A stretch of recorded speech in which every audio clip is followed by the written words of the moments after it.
Hello నమస్తే welcome to మనం TV.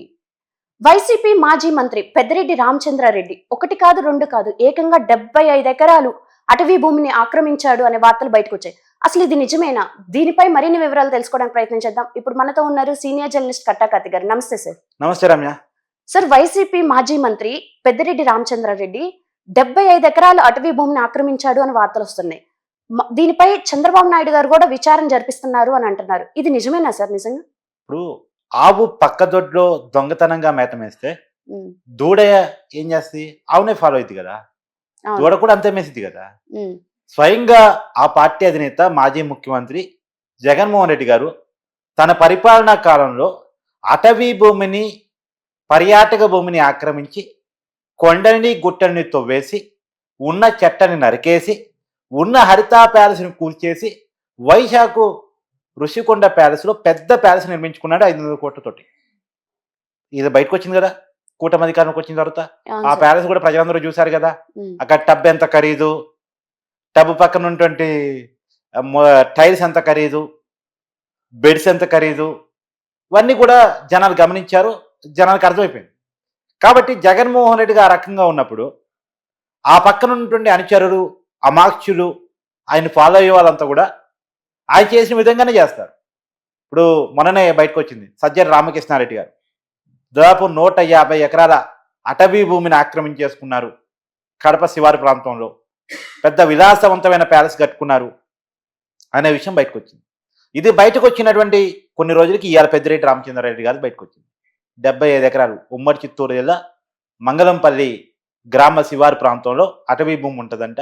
అక్కడ పట్టా భూములు ఉండవంట, రేరుగా ఉంటాయంట. అక్కడ 10 కొద్ది ఎకరాల్లో పెద్దిరెడ్డి రామచంద్రారెడ్డికి పట్టా భూములు ఎలా ఏర్పడ్డాయి? అక్కడ చాలా పెద్ద ప్యాలెసు, వ్యవసాయ క్షేత్రం, ఆడ పోవటానికి మార్కెట్ నిధులతో అంటే గవర్నమెంట్ నిధులతో వేసుకున్న రోడ్డు, ఇవన్నీ ఒక్కోటి బయటకు వస్తూ ఉన్నాయి. ఈ విషయాలు బయటకు వస్తాయనే కారణం చేతే మదనపల్లి సబ్ రిజిస్టర్ ఆఫీసులో ఫైళ్లు తగలబెట్టారు. అప్పుడు మదనపల్లిలో ఫైళ్లు తగలబెట్టారు, చాలా పెద్ద గొడవ అయింది. దాని మీద ఇప్పుడు కమిటీ కూడా వేసి ఉన్నారు. ఆ ఫైళ్లు తగలబెట్టడానికి ఈ పెద్దిరెడ్డి రామచంద్రారెడ్డి గారు ఆక్రమించుకున్న భూమికి సంబంధం ఉంది.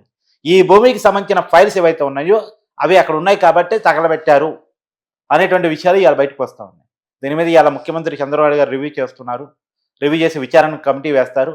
తర్వాత ఈ కమిటీ అరెస్ట్ చేస్తుందా ఇంకోటి చేస్తుందా చూడాలి. కానీ ఒక విషయం మనం ఇక్కడ గమనించుకోవాలి.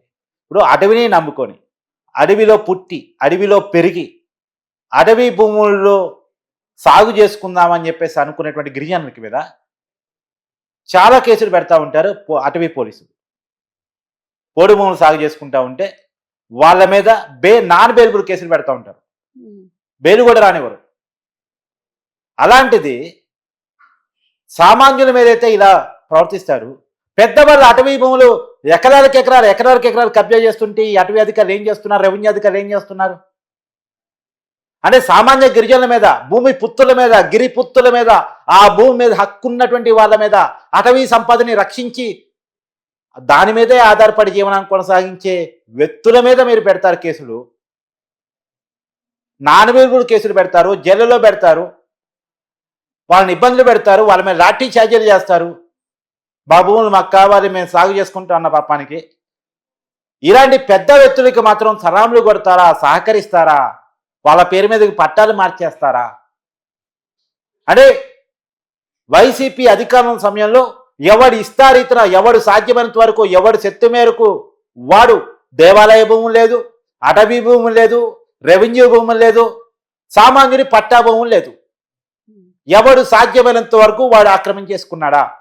సార్, అసలు ఈ వైసీపీ అధికారులకి అక్రమ సంపాదన కూడబెట్టుకోవడం ఏంటి సార్? అంటే ఇంత విచ్చలవిడితనం అంటే జనం ప్రశ్నించరనా, లేకపోతే ప్రభుత్వం పట్టించుకోదనా?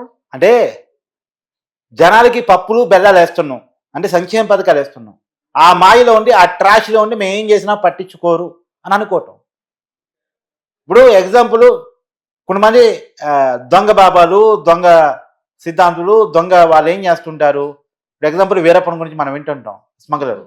వాళ్ళు ఏం చేస్తుంటారు, వాళ్ళ అవినీతి బయటకు రాకుండా ఉండటం కోసం, వాళ్ళు చేసే పనులు బయట తెలవకుండా ఉండటం కోసం అక్కడ నుండి చుట్టూ జనాలకి ఏదో ఒకటి పంచి పెడతా ఉంటారు. అది తీసుకున్న జనాలు లాయల్గా ఉంటూ వాళ్ళకి రక్షణగా ఉంటూ ఉంటారు. వాళ్ళ మీద మాట కూడా బన్నీ. ఇప్పుడు జగన్మోహన్ రెడ్డి కూడా అది ఆశించాడు. జనాలకు నేను డబ్బులు వేసేస్తే నేను ఏం చేసినా పట్టించుకోరు, ఎంత సామ్రాజ్యాన్ని ఏర్పాటు చేసుకున్నా పట్టించుకోరు, ఎర్ర చందనాన్ని స్మగ్లింగ్ చేసినా పట్టించుకోరు, పేదలకు ఇచ్చేటువంటి బియ్యాన్ని బయట దేశాలకు పంపించినా పట్టించుకోరు, అటవీ భూములు ఆక్రమించుకున్నా పట్టించుకోరు, దేవుడి భూములు దేవుని మాన్యాలు ఆక్రమించుకున్నా పట్టించుకోరు. ఏం చేసినా సరే జనం కళ్ళు మూసుకుంటారు. నేను డబ్బులు ఇస్తే సార్ వాళ్ళ అకౌంట్లో అనుకున్నాడు. అమ్మఒడి వేసానా, ఓకే. తర్వాత పింఛన్ వేసానా, ఓకే. రీమర్స్మెంట్ వేసానా, ఓకే. తర్వాత ఆటో వాళ్ళని వేసానా, ఓకే. ఇలా బటన్ నొక్కానా లేదా, అంతే. బటన్ నొక్కాను, వాళ్ళకి అకౌంట్లో డబ్బులు పోయాయి, నన్ను పట్టించుకోరు. ఏం చేసినా పట్టించుకోరు. నాకు వాళ్ళే ఓటేస్తారు, డబ్బులు వేస్తున్నా కాబట్టి నా దగ్గర పడి ఉంటారు. ఈ నేచర్, ఈ ఆలోచన ఫలితంగా డబ్బులు వేస్తూ వాళ్ళని మభ్య పెట్టే ప్రయత్నం చేశాడు. తను చేయాల్సింది చేశారు. కానీ జనం కూడా అంత పిచ్చోళ్ళు కాదు, వాస్తవాలు గమనించారు.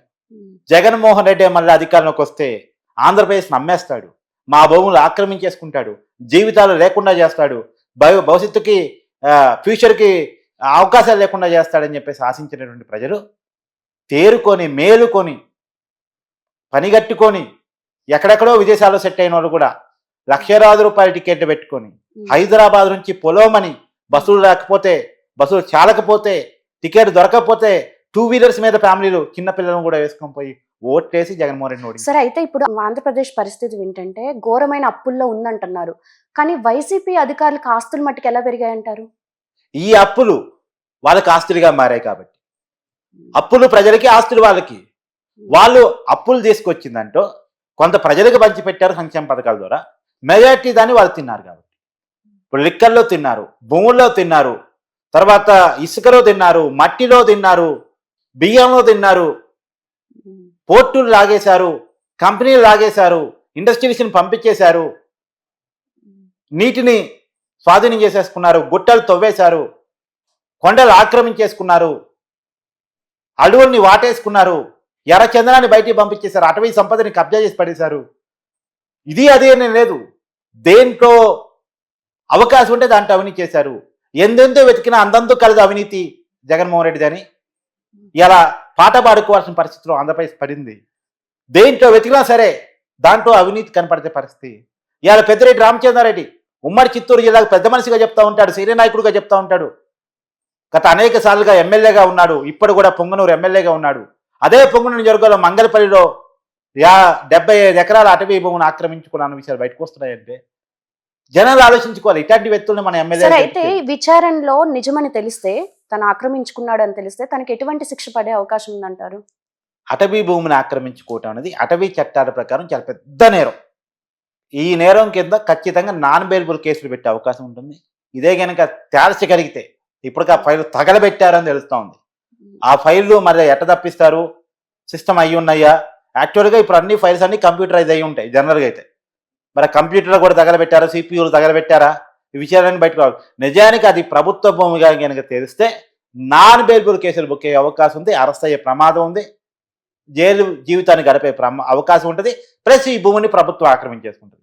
ఒకేపు భూమిని ప్రభుత్వం ఆక్రమించుకుంటుంది, ఇన్నాళ్ళు ఆక్రమించుకున్న పాపానికి జైలు జీవితాన్ని పెద్దిరెడ్డి రామచంద్రారెడ్డి అనుభవించాల్సి వస్తుంది. ప్రభుత్వం ముందున్న టాస్క్ అది అటవీ భూమి అని తేల్చడం, దానికి సంబంధించిన ఫైల్స్ని మళ్ళా రెడీ చేయడం. ఇప్పటికైతే ఫైల్ దగలబడాయి మదనపల్లి సబ్ రిజిస్టర్ ఆఫీసులో అని తెలుస్తుంది. మరి ఆ ఫైల్స్ని ఏ రకంగా రివోక్ చేస్తారనేటువంటిది ప్రభుత్వం ముందున్న task. Okay, thank you sir. Thank you.